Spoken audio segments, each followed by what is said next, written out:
पाकिस्तानी हुकूमत ने इस बात का इंदिया दिया है कि वो इंडिया के साथ करतारपुर पवाके जो बॉर्डर है उसको खोलने की ख्वाहिश रखती है या उसके लिए तैयार है। इस हवाले से इंडिया की तरफ से क्या जवाब आता है ये अभी देखना है। ताहम इस हवाले से जो इंडिया के अंदर सिख बिरादरी है उसमें काफ़ी जोश व खरोश पाया जाता है। करतारपुर क्यों इम्पोर्टेंट है, इतनी अहमियत क्या है उसकी? यहाँ पर मेरे साथ मौजूद हैं यहाँ के ग्रांती जो हैं गोबिंद सिंह साहब। उनसे ये सवाल मैं पूछता हूँ कि इसकी इतनी अहमियत क्यों क्यों इंडिया में इतना जोश व खरोश पाया जाता है गोबिंद सिंह साहब?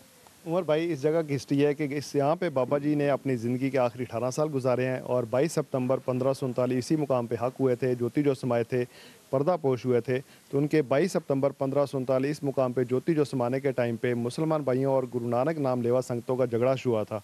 मुसलमान कहने लगे कि बाबा जी हमारे थे, हम इनको दफनाएंगे। दूसरी तरफ गुरु नानक नाम लेवा के संगतों का कहना था कि बाबा जी हमारे गुरु थे, हम इनका संस्कार करेंगे, स्पुर्द आतिश करेंगे। तो इसी बात पे झगड़ा चल रहा था। तो बाबा जी को देखने के लिए, फैसला लेने के लिए जब चादर उठाई तो चादर के नीचे बाबा जी नहीं थे, फूल पड़े हुए थे। लड़ने वाले लोग हैरान हो गए। तो फिर उस चादर और फूलों को दो बराबर हिस्सों में डिवाइड किया गया। जो आधी चादर और फूल मुसलमान भाइयों को मिले, उन्होंने अपने धर्म के मुताबिक, अपनी अकीदत के मुताबिक उनको दफना के गुरु साहब जी की दरगाह बना दी। जो गुरु नानक नाम लेवा संगतों को मिले, उन्होंने संस्कार करके स्पुर्द आतिश करके समाधि बना दी। तो आज दोनों मुकाम बाबा जी के यहाँ पे हैं। ये वो दरगाह है। ये जो हम जगह देख रहे हैं, ये गुरु नानक साहब जी की दरगाह है, मज़ार साहब है, जहाँ पे मुसलमान अकीदत के मुताबिक बाबा जी की चादर दफनाई हुई है।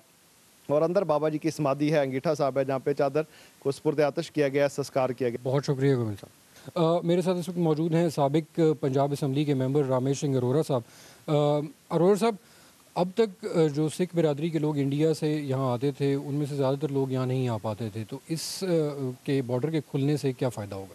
ये बड़ा खुशाइन कदम है।